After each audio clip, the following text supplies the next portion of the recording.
பெங்களூருவில் ஐபிஎல் வெற்றி கொண்டாட்டத்தில் 11 பேர் உயிரிழந்த நிலையில் காவல் நிலையத்தில் விராட் கோலி மீது புகார் அளிக்கப்பட்டுள்ளது.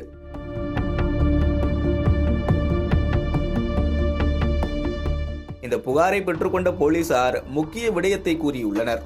இந்த விவகாரத்தில் நடப்பவை என்ன, விரிவாக பார்க்கலாம்.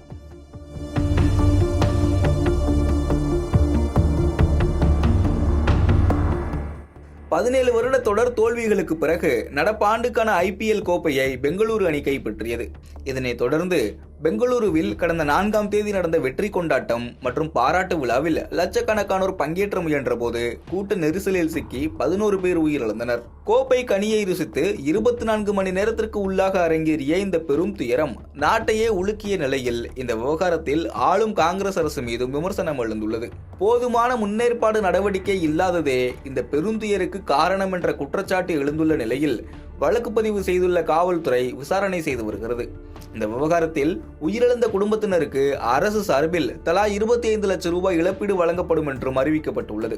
எனினும் தங்களுக்கு நெருக்கமானவர்களை இழந்துள்ள உறவினர்கள் புகார் கொடுத்துள்ள நிலையில் கோலி மீது நடவடிக்கை எடுக்க வேண்டும் என HM வெங்கடேஷ் என்பவர் புகார் அளித்துள்ளார். இவ்வளவு கூட்டம் கூடியதற்கு கோலியும் ஒரு காரணம் என்று கூறியிருக்கும் வெங்கடேஷ், இது ஒரு விளையாட்டு அல்ல, சூதாட்டம். கோலியை அழைத்து கூட்டத்தை கூட்டியுள்ளனர். இதனால் கோலி உள்ளிட்ட பெங்களூரு அணியினர் மீது நடவடிக்கை எடுக்க வேண்டும் என கப்பான் பார்க் காவல் நிலையத்தில் புகார் அளித்துள்ளார். இந்த புகாரை பெற்றுக்கொண்ட காவல்துறை ஏற்கனவே பதிவு செய்த எஃப்ஐஆருடன் சேர்த்து விசாரிப்பதாக கூறியதாக தெரிகிறது. இந்த நிலையில்தான் கோலி கைது செய்யப்படுகிறார் என்று சமூக வலைதளங்களில் வதந்தி பரவியது. இதனை அடுத்து பெங்களூரு போலீஸ் தரப்பிலிருந்து விளக்கமும் அளிக்கப்பட்டுள்ளது. ஆம், கோலி மீது எஃப்ஐஆர் பதிவு செய்யப்படவில்லை என்றும் ஏற்கனவே இருக்கும் விசாரணையில் இந்த புகாரை சேர்ப்பதாகவும் போலீசார் தெரிவித்துள்ளனர்.